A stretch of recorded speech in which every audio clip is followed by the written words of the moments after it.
What is going on, everybody? Have you ever eaten a corn dog?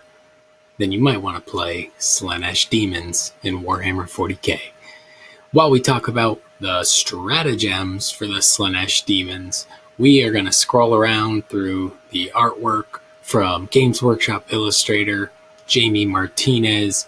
Go ahead and look him up. He does awesome artwork, and definitely check that out when you get a chance. So you get a little something to look at while we talk about stratagems.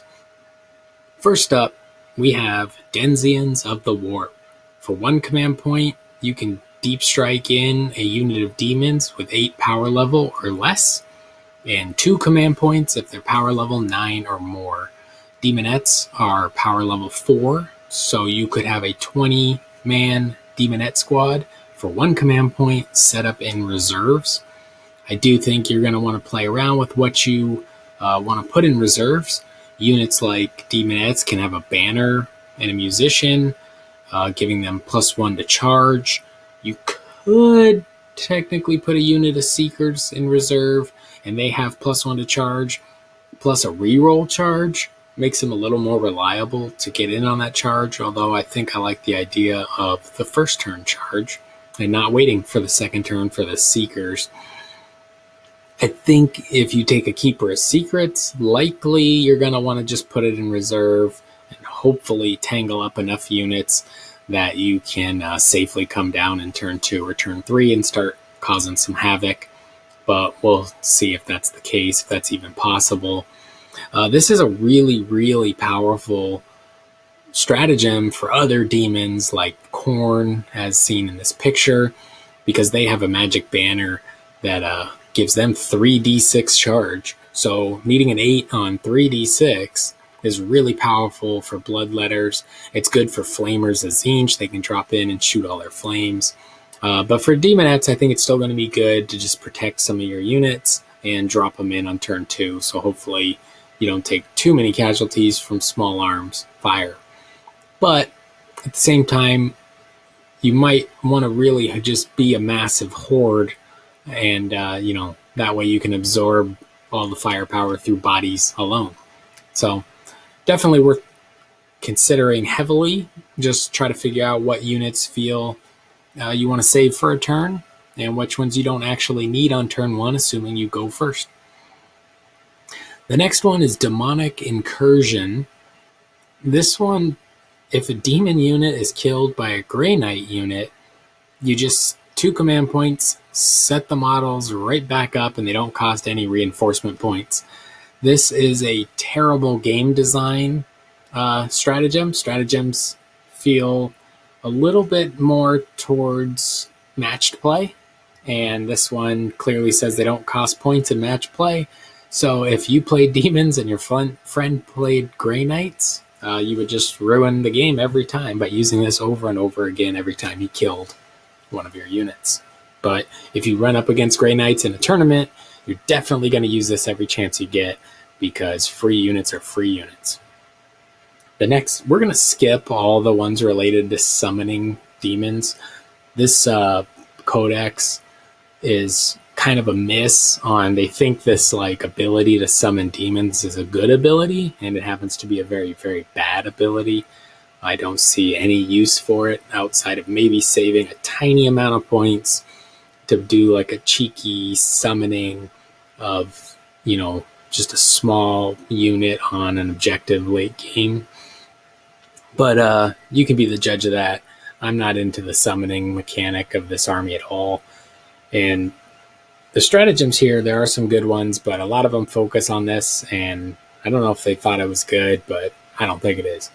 So the next one is Rewards of Chaos. This is 1 command point to get an extra Hellforged artifact or relic, and 3 to get an extra 2. Okay, you're just going to take the Forbidden Gem, so if you do want to take a sword or a +1 attack thing, it's going to cost you 1 command point if you're going to want to beef up one of your other characters a little bit. So maybe you do that, maybe you don't. Depends on how many command points you're running with, and we'll probably have a wide variety depending on how many demonettes we're running. So just want to consider everybody has this one, so we don't have to think about it too much. The next one is Demonic Possession. This is my fluff-wise, like, absolute favorite stratagem in all of Warhammer 40k. I feel like it's so thematic. It's powerful, but not game-breaking. It's not super one-turn combo. It's just an all-around solid stratagem from a rules design and a gameplay perspective. It's one command point. If your opponent suffers a Perils of the Warp, they suffer 2d3 mortal wounds instead of 1d3 mortal wounds, which is awesome. You can almost kill any character. I'm pretty sure you can kill any character on foot. You can almost kill a demon prince. You can do a lot of damage with 2d3 mortal wounds, plus you could use your command reroll, increasing your chances of getting 5 or 6 mortal wounds in. So that's a huge one. And combine this stratagem with the harp player, the Enraptress. She's causing perils on any roll of a doubles. So 1 in 6 chance they perils, 1 command point, you have a good shot at killing them. Very awesome combo that is very unique to Slaanesh Daemons. So I would consider definitely running it just for that. It is so unique, nobody else can do it. So let's scroll down a photo here, just in case. Ooh, look at that. 1 Demonette versus Karnak and a Blood Crusher. All right, I'm putting my money on the Demonette. The next one is Warp Surge. You're going to do this every single turn. You give a unit +1 invulnerable save, but you cannot reroll saving throws, which won't matter for Slaanesh Daemons. But giving a unit a 4-up invuln is something you're going to do every single turn because that's your best chance at survivability. If you had 1 unit of Seekers of Slaanesh, definitely put it on them. If you have 2 units, put it on 1 and hope for the best because you want to get as many of them across the battlefield as you can. Really good.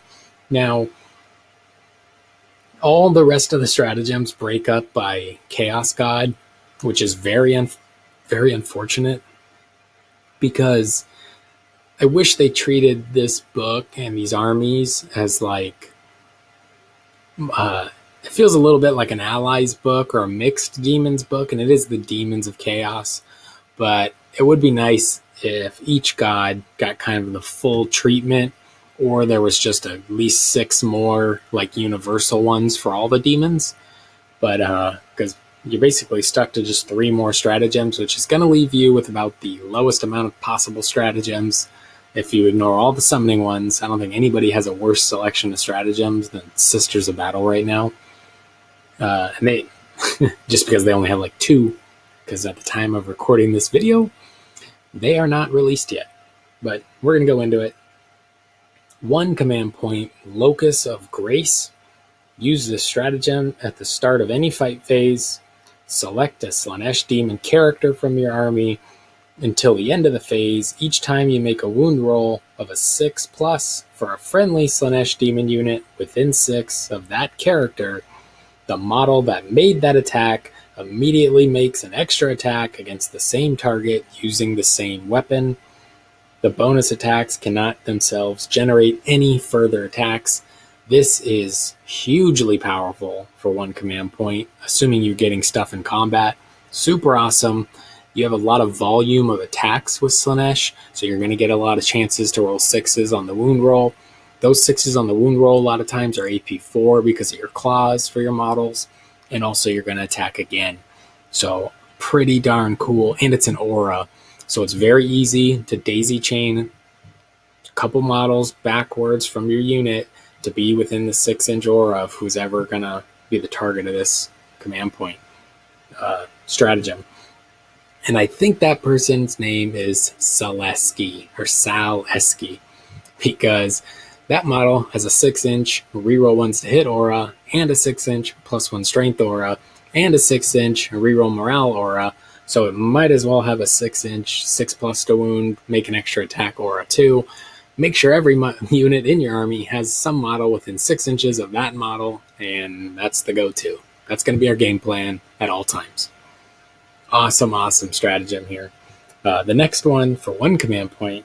Luckily, the Slaanesh Demons get the cheap ones, so if you do have a lot of command points, you'll be able to use all these stratagems every turn. Aura of Acquiescence. Acquiescence? I don't know, I don't speak Slaanesh.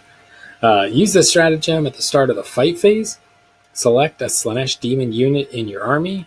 Enemy units within 3 of that unit reduce their attack characteristic by 1 to a minimum of 1 until the end of the phase.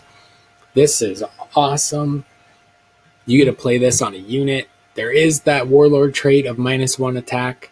Plus this, you could be -2 attacks. Not a ton of models are 3 attacks base, or don't have an attack characteristic of 3.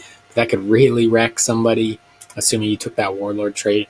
But you're definitely, every turn you're in combat with something with more than 1 attack, you're just going to use this because -1 attack. It's pretty solid for 1 command point too. Any army would be happy to have this for sure. And you're a Slaanesh Demon player, so you get it. You're the special one. And it's also within 3 of that unit. So some of these things that might get affected might not be in combat with that unit, but with another unit that just happens to be within 3 of a model. So pretty cool. Let's scroll down here to the next piece of artwork.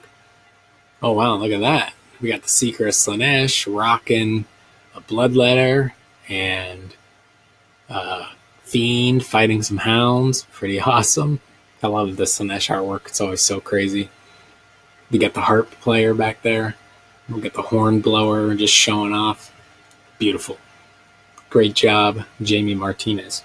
Our last stratagem, if you have checked out the Demon Codex, you know every demon unit gets a magic banner, basically, which is a stratagem. Every Chaos God has a magic banner. This one is the Rapturous Standard. Slaanesh models, or use the stratagem before the battle. Choose one of your Slaanesh models with a demonic icon. So this is a unit of Seekers or Demonettes that you have paid the upgrade to have the banner. That icon is upgraded to a Rapturous Standard. In addition to its normal ability, which is when you roll a 1 on morale, you get models back instead of having anybody run away. It's super, super clutch when it happens. And with syll'esske, you get to reroll that die, so it's more likely to happen. In addition to its normal ability, the power of the banner can be used once per battle, just before the bearer's unit fights. When used, you can re-roll all failed hit rolls for the bearer's unit until the end of the phase. Now this one is super awesome. Now, unfortunately, compared to the Khorne one, which gives you a 3d6 charge, which almost guarantees your charge ability, this one, if luckily you get to use it when you're in combat, so you don't have to worry about wasting it and then failing a charge, but you do have to worry about losing a lot of your models before you're in combat, of course. So that would mean you might not get the most out of it. But a huge bonus of this one is it is a before battle stratagem, which means you can put it on every single unit with a demonic icon for 1 command point each. So if you're doing 2 units of Seekers, put it on both. If you're doing a bunch of units of Demonettes, maybe put it on all of them, because rerolling all hit rolls for 1 command point, huge. Just huge. And we're talking, you could be making 60 attacks per unit, rerolling all hits, +1 strength, 6s to wound from that other stratagem, or causing more attacks. All kinds of stacking there, and just re-rolling all hits. You cannot go wrong with that. Now we've covered all the HQs, all the Warlord traits, all the relics, and all the stratagems. And next we're going to get into the troops, the Demonettes. Hopefully you're excited for that. Oh, that's a good looking picture. The one thing I want to share with you though is the Slaanesh have a ton of abilities and psychic powers and relics and stratagems that are all piling in on the fight phase. So remember, the problem we are trying to solve is getting to the fight phase. That's the most important thing in this army. I think as long as you get into the fight phase, you're going to do pretty well. Yes, you're a little squishy, but you have a lot of attacks and you're fast. So if we can get there, I think we can make some stuff happen. Hopefully you've enjoyed the series so far. Please subscribe. If not, then subscribe anyway, because we're having a good time. Talk to you soon.